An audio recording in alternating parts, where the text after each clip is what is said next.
கோடை விடுமுறை முடிவுற்று பள்ளிகள் திறக்கப்பட்ட முதல் நாளிலேயே கல்வி உபகரணங்கள் வழங்கப்பட்டு வருகின்றன.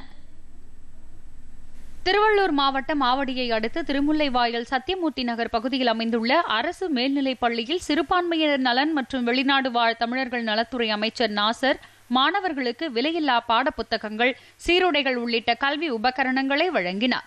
இதையடுத்து திருவள்ளூர் மாவட்டத்தில் உள்ள 1490 அரசு மற்றும் அரசு உதவி பெறும் பள்ளிகளிலும் கல்வி உபகரணங்கள் வழங்கப்பட்டன. ஈரோடு நஞ்சப்ப கவுண்டர் வலசு பகுதியில் செயல்படும் அரசு மேல்நிலைப் பள்ளியில் 2.25 கோடி ரூபாய் மதிப்பீட்டில் கட்டப்பட்ட புதிய வகுப்பறைகளை தமிழக வீட்டு வசதி மற்றும் நகர்ப்புற வளர்ச்சித்துறை அமைச்சர் முத்துசாமி திறந்து வைத்து மாணவர்களுக்கு புத்தகங்கள் மற்றும் சீருடைகளை வழங்கினார். பின்னர் செய்தியாளர்களிடம் பேசிய அமைச்சர், உயர்கல்வி பயிலுவோர் எண்ணிக்கை உயர்வதால் தேவையான உட்கட்டமைப்புகளை தமிழக அரசு செய்து தருவதாக கூறினார்.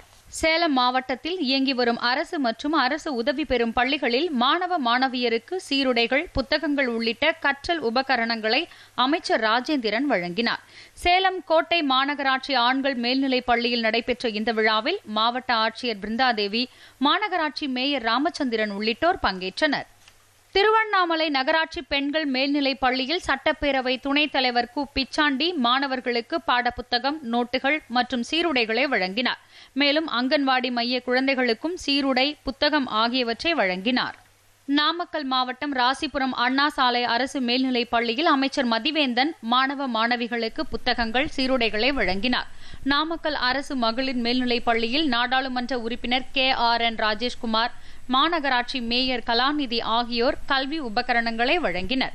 இதேபோல் பொட்டணம் அரசு உயர்நிலைப் பள்ளி, நாமக்கல் தெற்கு அரசினர் மேல்நிலைப் பள்ளி ஆகிய இடங்களில் நாமக்கல் நாடாளுமன்ற உறுப்பினர் VS மாதேஸ்வரன் கல்வி உபகரணங்களை வழங்கினார்.